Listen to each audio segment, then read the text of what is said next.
L'Église catholique fait mémoire de bienheureuse Dorothée et de bienheureuse Bienvenue Boiani. On rencontre une bienheureuse Dorothée en Allemagne au XIVe et XVe siècle. Elle est la sainte patronne de la Prusse d'autrefois, mais précisons qu'elle passa la première partie de sa vie à Danzig, qui est aujourd'hui Gdańsk, en Pologne. Pendant 30 années, Dorothée accepta le mariage pour obéir à ses parents. Elle fut une excellente épouse et mère et eut 9 enfants. Il est vrai que son époux Adalbert, qui était au service des chevaliers teutoniques, était de bonne composition. Il accompagnait fréquemment sa femme pour des pèlerinages qui étaient à l'époque de véritables expéditions. À la mort de son époux, Dorothée put réaliser son rêve de toujours, être recluse.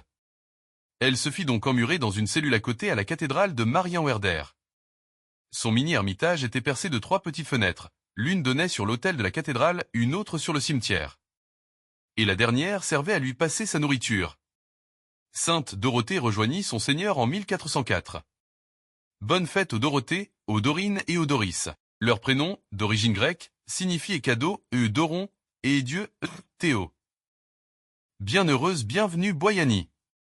Les parents de Bienvenue Boiani, ayant eu 6 filles, attendaient un garçon. Quand elle vint au monde, à Frioul, Vénétie, on l'accueillit pourtant avec joie et on la nomma Bienvenue. Membre du tiers-ordre dominicain de sa ville natale, Bienvenue fut, plusieurs années, affligée de grandes souffrances qu'elle offrait pour la conversion des pécheurs. Guérie à la suite d'un vœu au tombeau de Saint-Dominique, elle n'en devint que plus fervente disciple du Père des prêcheurs. Elle mourut en 1292. Bienheureuse Dorothée, bienheureuse Bienvenue Boiani, priez pour nous. Évangile.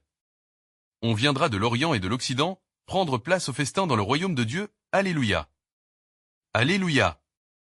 Par l'annonce de l'Évangile, Dieu nous appelle à partager la gloire de notre Seigneur Jésus-Christ. Alléluia. Évangile de Jésus-Christ selon saint Luc. En ce temps-là, tandis qu'il faisait route vers Jérusalem, Jésus traversait villes et villages en enseignant.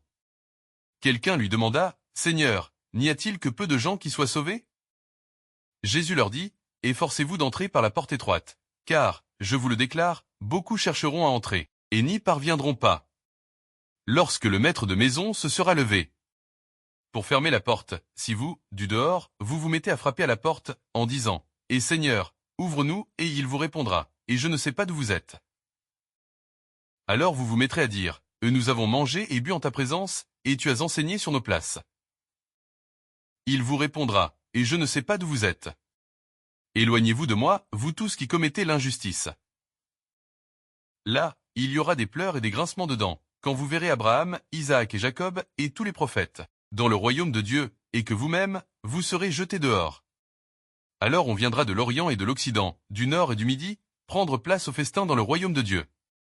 Oui, il y a des derniers qui seront premiers, et des premiers qui seront derniers. Acclamons la parole de Dieu. Louange à toi Seigneur Jésus.